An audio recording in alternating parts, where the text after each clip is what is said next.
light. And somewhere in that moment, without choosing to, you feel it. That pull, that quiet, almost embarrassing certainty that we cannot possibly be the only ones here. It is not a thought exactly, it is older than thought. It sits somewhere below language, in the same part of you that flinches before you consciously register danger, or smiles at a face before your brain has finished processing it. It is instinct. And instinct, for most of human history, has kept us alive. But here is exactly where it betrays us. Your instincts were built for survival on the ground, finding food, reading people, dodging danger. They are extraordinary tools for those problems, but the cosmos is not one of those problems. Applying human intuition to the scale of the universe is like using a bathroom scale to weigh a continent. Not just inadequate, the wrong instrument entirely. And the moment you replace feeling with physics, the moment you sit down with the actual mathematics of distance, energy, and time, that comfortable assumption that someone must be out there collapses completely under the weight of 5 separate, merciless physical realities. None of them are opinions. None of them are pessimism. They are the universe telling you, in the clearest language it has, exactly what it will and will not allow. We are going through all 5 today. And I want to warn you now, by the time we finish, you might feel smaller than you ever have. But you will also understand with absolute clarity why no one has come and why no one ever will. The first verdict, and the one that destroys our intuition before we even leave the ground, is distance. We say the word space like we understand it. We toss it around casually in conversation, but we genuinely do not understand it. Your brain is wired to grasp distances you can walk, drive, or fly. London to Sydney, about 17,000 kilometers, is probably your ceiling. That is where human intuition quietly gives up. So let's climb the ladder of scale together, one step at a time. Start with Earth, a rock 12,742 kilometers wide. To you, an entire world. To the universe, a grain of sand on an infinite beach. You can fly around it in less than 2 days. It feels manageable. Now step back. The sun sits 150 million kilometers away. Light, the fastest thing in existence, takes over 8 minutes to cross that gap. Think about what that means. If the sun vanished this instant, silently and completely, you would still be standing outside enjoying sunshine for 8 more minutes before the darkness arrived. You would smile, check your phone, and have absolutely no idea that the center of our solar system had just ceased to exist. That is our immediate neighborhood. Now take the next step. The nearest star beyond our sun is Proxima Centauri. Not a distant galaxy, not some smudge on the edge of the observable universe, just the neighbor next door. It sits 4.24 light years away. Your intuition hears 4.24 and thinks, that sounds manageable, 4 of something. But 1 light year is 9.46 trillion kilometers. Multiply that by 4, and your brain quietly gives up trying to picture it. So let's translate it into human terms. The fastest object humanity has ever built is the Parker Solar Probe. It travels at 692,000 kilometers per hour, fast enough to get from New York to Tokyo in under a minute. By any human measure, this is unimaginably fast. Aimed at Proxima Centauri, that probe would arrive in 6,600 years. Let that settle. If you had left Earth at the exact moment workers were finishing the Great Pyramids of Giza, traveling at the fastest speed humanity has ever achieved, you would be arriving at the nearest star right about now. And when you got there, you would find a dim red dwarf with no confirmed habitable planet. 66 centuries of travel to reach an empty parking lot. That is the next door neighbor. Now scale up.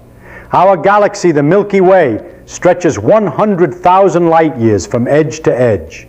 Crossing it at Parker Solar Probe speed would take hundreds of millions of years, longer than the entire evolutionary history of mammals on this planet. You would not just age and die on that journey. Your entire species would evolve into something unrecognizable before reaching the halfway point. And the Milky Way is just one of roughly 2 trillion galaxies in the observable universe. The numbers do not just exceed human intuition, they mock it. But as overwhelming as distance is, it is only the first wall. Because even if you were somehow willing to travel for thousands of years, you would immediately run into something that makes distance look almost forgiving. Most people think of the speed of light the way they once thought of the sound barrier. A technical challenge, an obstacle that clever engineering will eventually overcome. We broke the sound barrier after all. Surely with enough time and technology we can break the light barrier too. This is the most seductive and most dangerous mistake in all of popular science. The speed of light is not an engineering limit. It is not a wall that smarter engineers can one day knock down. It is a structural property of reality itself.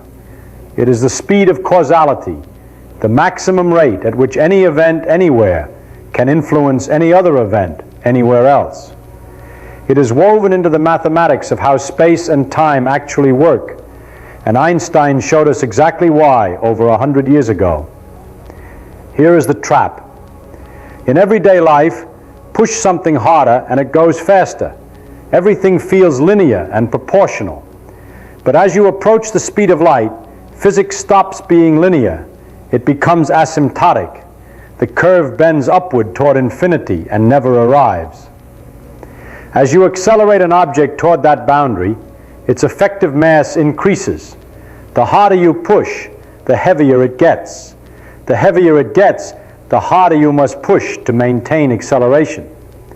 And as you approach that final line, the energy required does not just grow very large, it approaches infinity. To reach 100% of the speed of light requires infinite energy. Not a lot of energy, not all the energy in the solar system, literally infinite energy. There is not enough energy in the entire observable universe to push a single grain of sand across that final line.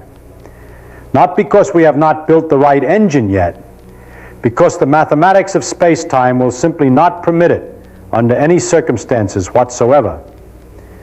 You can get to 90% of light speed with enormous effort, maybe 99% with staggering resources, maybe 99.9999% if you harvested the output of an entire star. But you will never reach 100. The asymptote never touches the axis. The universe does not negotiate this and grants no exceptions for civilizations sufficiently advanced or sufficiently desperate. And here is what this means for the alien question. When people ask why aliens do not simply travel faster, the answer is not that they lack the technology. The answer is that they live in the same universe we do. They obey the same Einstein. No matter how ancient their civilization, no matter how many billions of years they have had to develop their science and engineering, that speed limit applies to them as absolutely as it applies to us. The laws of physics are not regional policies. They are universal. Let's grant every assumption. Someone solves the energy problem. They have the ship, the fuel, the technology. Now they face something no amount of engineering has ever fully conquered: the human body. We were shaped by millions of years of evolution for one specific environment, one gravity, standard atmospheric pressure, Earth's magnetic field filtering incoming radiation. Remove any of these conditions, and the body does not just struggle, it begins systematically dismantling itself. Space is an active radiation environment, Cosmic rays are high-energy particles, protons and heavy ions, moving at fractions of light speed. They do not bounce off your hull. They pass straight through it and straight through your body, snapping DNA strands continuously. Not as a rare event you might recover from. Every second of every day of the voyage. On a trip to Mars lasting several months, cancer risk rises significantly. On a journey lasting centuries, the accumulated damage would be fatal many times over. Shielding helps, but shielding is heavy, and heavy feeds catastrophically back into the rocket equation. In zero gravity, bones lose roughly 1% of their density per month. Muscles waste. The heart, no longer working against gravity, shrinks and weakens. Eye pressure changes cause permanent vision damage. After 6 months aboard the International Space Station, which sits barely outside our atmosphere, astronauts return unable to walk without assistance. Now imagine 600 years. Cryogenic sleep sounds elegant until you remember one simple physical fact. Water expands when it freezes. Every cell in your body is mostly water. Freezing a living person causes ice crystals to form inside every cell simultaneously, shredding every membrane from within. Decades of research into cryonics have not solved this. It is not an engineering problem waiting for a better solution. It is a fundamental biological obstacle. Generation ships, communities that live and die over multiple generations until descendants eventually arrive, collide with the inescapable reality of human behavior. Seal hundreds of people in a closed metal environment for 500 years. Social hierarchies will shift and fracture. Cultural memory will distort, and mythology will replace history. The original mission will become something disputed by factions with incompatible interpretations. Genetic diversity, already limited by a small founding population, will narrow dangerously. The people who arrive, if any social structure survives long enough for arrival to occur, will be biologically and culturally unrecognizable. Send machines instead? Silicon is not immune to radiation. High-energy particles flip binary states in memory, introducing errors that compound silently over thousands of years. Metal fatigues, circuits degrade. Micrometeoroids no larger than dust grains, but moving at tens of kilometers per second, strike the hull continuously with the energy of bullets. Over geological timescales, entropy is patient and thorough, and never takes a day off. Even our most sophisticated machines have lifespans. The galaxy is wider than any warranty. We have covered distance, the speed limit of causality, the tyranny of the rocket equation, and the fragility of biology. Any one of these is sufficient to make interstellar contact effectively impossible. But the fifth verdict operates on a scale so vast, it makes all the previous ones feel almost intimate. Humanity has been generating detectable radio signals for about 100 years. That means our electromagnetic bubble is currently roughly 200 light years in diameter. The Milky Way is 100,000 light years across. Our entire century of broadcasting occupies a sphere so small relative to our galaxy that calling it a drop in the ocean would be a dramatic overstatement. We are not shouting into the void. We are whispering into a hurricane. But the deeper problem is not geography. It is time. The universe is 13.8 billion years old. Civilizations rise and fall. The window during which any civilization is technologically capable of communication and still exists is on cosmological timescales an eye blink. Humanity has been technological for perhaps 200 years. We might last another 10,000 if we are wise and fortunate. Against 13.8 billion years, that window is essentially zero. The chances that two civilizations exist simultaneously, within communicable range, at comparable technological stages, with instruments pointed in the right direction at the right moment, approach zero when you calculate them with honest numbers. Someone may have flourished near Proxima Centauri 1 billion years ago. They built instruments, searched the sky, and found silence, because we had not yet arrived. They lasted 100,000 years, which is long for a civilization and invisible for a galaxy, and then they were gone. Their signals have long since passed us, before we had ears to hear them. Not even ruins remain on whatever world they called home.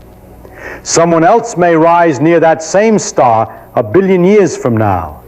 By then, whatever has become of humanity will be as alien to them as the creatures of the Cambrian explosion are to us. The tragedy of the universe is not that it is empty. It is that the guests arrive at different times to a party that lasts only a moment, inside a venue so enormous that even simultaneous guests would likely never find each other. Someone always raises this, the Navy footage. Objects accelerating from a dead stop to extraordinary speeds in fractions of a second. After everything we just covered, the idea that something has already solved all 5 verdicts and is here right now would be the most extraordinary discovery in human history. But let's apply the physics. Accelerating that fast generates thousands of G's of force. Biological tissue does not deform at that level. It liquefies.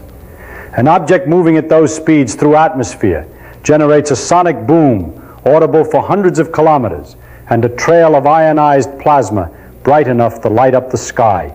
None of this appears in the videos. What appears is a blurry shape on an infrared sensor behaving in ways consistent with known gimbal artifacts and camera limitations. Which is more likely? That an alien civilization solved infinite energy, defeated light speed, crossed thousands of light years, and chose to briefly confuse Navy pilots on a grainy sensor? Or that a camera with documented limitations produced an artifact? If beings with the energy to reach Earth were in our atmosphere, you would not need a video. You would simply know. When you truly accept the 5 verdicts, something shifts.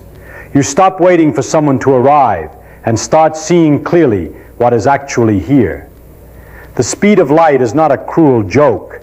It is the foundation of causality itself. Without it, effects could precede causes. History could not exist. The same rule that prevents interstellar travel is the rule that makes a coherent universe possible at all. The silence does not mean we are forgotten. It means we are rare. And rare things carry a weight that common things never acquire. No one is coming to solve our problems. The universe has made clear in 5 ironclad ways that we work with what we have on the world we have. That isolation, when you sit with it, stops feeling like abandonment and starts feeling like purpose. We are not a rest stop on a busy interstellar highway. We are one of the universe's extraordinarily rare experiments in self-awareness. Matter that arranged itself over 13.8 billion years into something capable of looking back at the whole and asking how it works. The carbon in your body was forged inside a dying star. The same processes that built your atoms built the atoms of whatever has ever lived anywhere. We are connected not by ships or signals, but by origin, by the same laws running identically across every corner of existence. The verdicts are real and final. Distance, speed, energy, biology, time. But so are you, right here, right now, understanding all of it. The universe waited